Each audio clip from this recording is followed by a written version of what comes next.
Kita kembali dengan komedi putar dengan topik budaya mudik. Pemirsa, Anda juga bisa berpartisipasi dalam acara ini dengan menghubungi kami di 021 5155 111. Wah, kebetulan kita ada telepon. Halo, selamat malam. Halo. Ya, halo, selamat malam. Selamat malam. Ya, halo. Dengan siapa, Mas? Dengan Abdullah di Bekasi, Pak. Pak Abdullah di Bekasi, silakan. Ya, jadi walaupun saya belum pernah merasakan bagaimana nikmatnya mudik, tapi setidaknya saya bisa melihat gitu dari mereka-mereka yang begitu antusias untuk mudik gitu. Berapapun biaya yang dikeluarkan akan dikeluarkan, berapapun besar biaya yang harus dikeluarkan akan dikeluarkan demi untuk bisa pulang ke kampung. Ada nuansa nostalgia, terus ada juga nilai-nilai kekeluargan, dan bahkan mudik ini bisa membuat orang menjadi refreshing setelah 1 tahun itu bergelut dengan kepenatan. Namun demikian bukan berarti ada tugas-tugas pemerintah yang harus diabaikan. Misalnya adalah bagaimana pemerintah harus tetap mengupayakan adanya pemerataan pembangunan di setiap daerah gitu. Jadi kalau misalnya daerah itu pemerataan pembangunan di daerah itu terjadi, saya pikir orang juga akan berpikir ulang, Pak, untuk misalnya pergi ke kota besar. Kalau misalnya dia bisa mencari, dan yang kedua juga masalah transportasinya. Nah, itu aja, Pak. Terima kasih, Pak. Selamat malam. Baik, terima kasih Pak Abdullah. Mas Azhar, ini fenomena budaya, agama juga, tapi ini sebenarnya secara keseluruhan ada pengaruh nggak sih untuk mereka yang dilintasi oleh para pemudik ini? Artinya para pemudik membawa dana sekian besar. Apa sih yang diberikan oleh para pemudik kepada wilayah-wilayah di tempat mereka mudik itu? Ya, saya kira tentu saja ada pengaruhnya ya, secara langsung saya kira. Karena dalam perjalanan itu kan ada istirahat dan mungkin jajan, warung-warung, istirahat di rest area, mungkin membeli selama perjalanan itu tidak sempat dari Jakarta atau dari kota besar tidak sempat membawa oleh-oleh, di selama perjalanan itu bisa membeli oleh-oleh untuk keluarga yang diudik itu. Gitu. Beda sama ini, Mas, kalau ada pertandingan bola besar-besaran Jakarta, beda itu yang lewat itu ngelempar-lemparin itu bonek itu ya.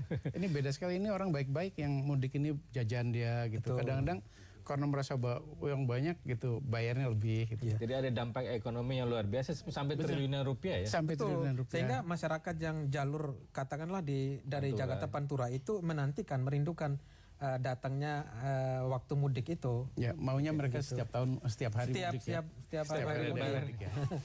Mas Mami, itu apakah memang pemudik ini berani mengeluarkan apapun, yang penting bisa mudik, baik yang berhasil maupun tidak berhasil, dan apa yang diberikan oleh para pemudik kepada, misalnya Anda di kampung Anda gitu, kepada masyarakat? Jadi ada istilah kalau di kampung itu banyak bermunculan slogan-slogan atau jiwa, itu bagian dari jiwa saya katakan, ada istilahnya BSD, Bangga Suka Desa.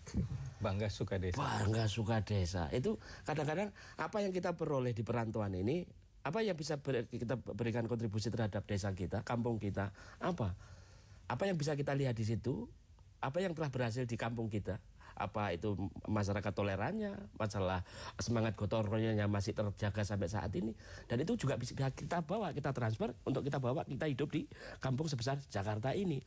Jadi untuk budaya-budaya yang sampai saat ini masih melekat, kita juga bisa ngadop untuk kita terapkan di kota sebesar Jakarta ini. Jadi barter lah. Satu itu, kedua bahwasanya semangat mudik itu ada sisi supaya nggak lupa dasar, bahwa kita ini sebetulnya siapa dulu gitu loh. Bahwa kita dulu berangkat bukan siapa-siapa. Nah kalau toh sekarang kita di Jakarta sudah bisa menghasilkan sesuatu, terus kontribusi kita terhadap kampung kita. Nah kebetulan kita pas pulang, kampung kita malah lebih maju. Kampung kita lebih bagus daripada kita. Alhamdulillah, kita syukuri. Apa yang membuat kampung kita ini maju? Oh ternyata semangat gotong royongnya, semangat kejujurannya. Katakan di Jakarta ini atau di kota-kota besar ada krisis lah, ada dampak krisis ekonomi. Ternyata kita jalan-jalan di kampung setiap 100 meter bangun rumah. Nah kalau sambil nostalgia tadi, misalnya ada nggak tercetus dalam pembicaraan di situ mengenai bagaimana ingin membangun desa ini, ada kekurangan tahun depan harus dibikin apa, Anda akan iuran apa gitu? Itu bagian dari ketemu kita, halal bihalal kita dengan silaturahmi kita dengan teman-teman yang di sana. Sering terjadi begitu. Kan ini mudik ini kan juga ada pemindahan modal kan, pemindahan modal ke desa gitu. Saya pernah tahu beberapa masyarakat terutama di Minang itu kalau pulang kampung justru di sana mereka rembuk yang dan Jakarta itu ikatan masyarakat Minang di sana mereka bangun surau, bangun masjid yang mereka kirimkan dari Jakarta. Jadi ada efek samping dan manfaat ekonomi yang luar biasa pada dalam proses ritus mudik Lebaran itu. Oke, sebentar kita ada telepon masuk. Halo, selamat malam. Halo, selamat malam. Dengan siapa, dari mana Pak? Dengan Budi dari Bekasi. Ya, Pak Budi Bekasi. Silakan. Silakan Pak Budi. Begini Mas Norka, tadi menarik dari Mas Iya, selamat malam. Mas Norka, terima kasih. Ini menarik kalau akar dari budaya pulang ini ingin menggali nostalgia, kan begitu. Beberapa tahun yang lalu sering diadakan semacam halal bihalal, satu ikatan keluarga, misalnya Jogja, ikatan keluarga Jawa Tengah, Jawa Barat, Sumatera Barat, dan lain-lain. Ini menarik dan mampu menahan orang untuk pulang kampung. Kita balik saja misalnya, benar nggak Mas Mami? Kalau seandainya pemuka-pemuka adat atau gubernur datang ke Jakarta di acara halal bihalal sedaerah yang menjadi ikatan. Dengan demikian maka nostalgianya saya kira menurut saya akan menumbuhkan nostalgia terpenuhi, sehingga mungkin akan merem keinginan orang untuk mudik begitu Mas. Okay. Jadi ada unsur budaya, kita ciptakan satu budaya yang saya kira sudah terbentuk dengan adanya ikatan keluarga daerah tertentu yang sering mengadakan halal bihalal secara nasional untuk daerah tersebut. Ya, baik. Terima kasih Pak Budi.